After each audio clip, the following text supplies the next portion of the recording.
A gente se comunica o tempo todo, mas com que frequência a gente realmente se conecta? Pois é, existe uma forma de falar que pode de verdade transformar nossos relacionamentos só mudando algumas palavras. É a chamada comunicação não violenta. Vamos entender direitinho como ela funciona. Peraí, violência na comunicação? Essa pergunta pode soar meio estranha, né? Afinal, a maioria de nós não se acha uma pessoa violenta. E ainda assim, quantas vezes a nossa própria linguagem, mesmo sem querer, acaba criando muros? São aqueles julgamentos, aquelas acusações escondidas no meio das nossas conversas do dia a dia. Pensa só nessa frase que é super comum. Você me irrita. Pronto. A conversa mal começou e já tem uma acusação no ar. O foco vai direto para a culpa, e isso quase sempre gera uma reação de defesa, sabe? E não de colaboração. É exatamente essa a tal violência sutil que vai desgastando as nossas relações. Ok, para a gente mudar esse padrão, primeiro a gente precisa entender de onde ele vem. Qual é a raiz do problema? Basicamente, tudo se resume a duas mentalidades. De um lado, tem a do julgamento. Aqui, o foco está todo no erro do outro, naquela lógica de quem está certo e quem está errado. E a intenção, no fundo, é punir. Do outro lado, tem a mentalidade da valorização, que vira completamente o jogo. O foco muda para a nossa própria necessidade. A pergunta passa a ser: o que é importante para mim aqui? E a intenção vira outra, a de se conectar e não de castigar. E olha, o psicólogo Carl Rogers resumiu isso de um jeito genial. Ele falou que essa nossa tendência natural de julgar é a maior barreira que existe.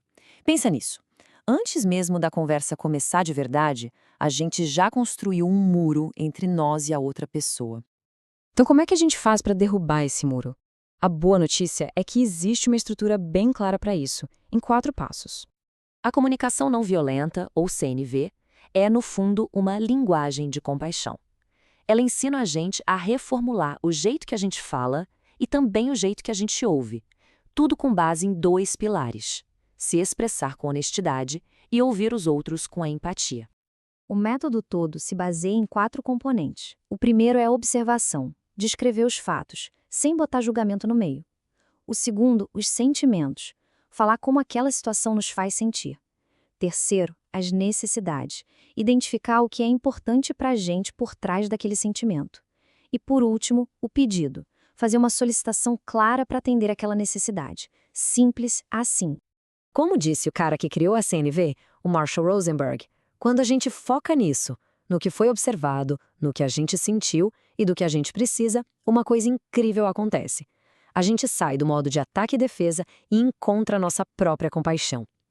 A pergunta deixa de ser quem está errado e passa a ser o que é realmente importante aqui. Tá, legal na teoria, mas e na prática? Como é que isso funciona de verdade? Vamos ver o poder dessa transformação em ação. Olha aí um cenário clássico de frustração. Essa frase já vem carregada de acusação, de generalização. Você me deixa louca. A reação mais provável a isso? Defesa, discussão ou a pessoa simplesmente se afastar. A conexão se quebra na hora. Agora, olha a transformação com a CNV. A observação é um fato. Vejo brinquedos no chão. O sentimento é honesto. Fico inquieta. A necessidade é clara. Preciso de ordem. E o pedido é um convite. Por favor, coloque. Está bem assim? O ataque some. O que fica é a expressão de uma necessidade e um convite para colaborar. A diferença é brutal, né?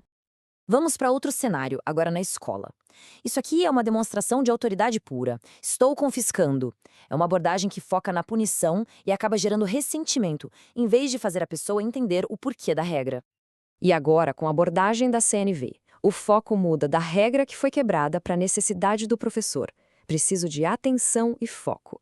O pedido deixa de ser uma ordem e vira um convite para achar uma solução juntos. Como podemos criar um acordo? Um conflito de poder se transforma numa oportunidade de colaborar. E essa abordagem toda vai muito além das palavras. Ela muda nossa relação com o poder em si. É aqui que está a grande virada de chave. A gente sai do poder sobre aquele modelo vertical de comando que gera pouca inovação e a gente passa para o poder com, um modelo horizontal, colaborativo, focado em melhorar as coisas para todo mundo. O resultado natural disso é um ambiente com muito mais criatividade e engajamento. E para terminar, um pensamento que é, uau, muito poderoso. Toda violência é uma expressão trágica de uma necessidade mal atendida. Essa ideia convida a gente a olhar para os conflitos de um jeito radicalmente diferente. Não como um ataque pessoal, mas como um sinal de que uma necessidade muito importante não está sendo ouvida. Então, fica a reflexão.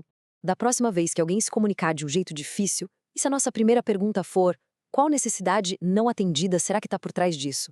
O que poderia mudar, hein?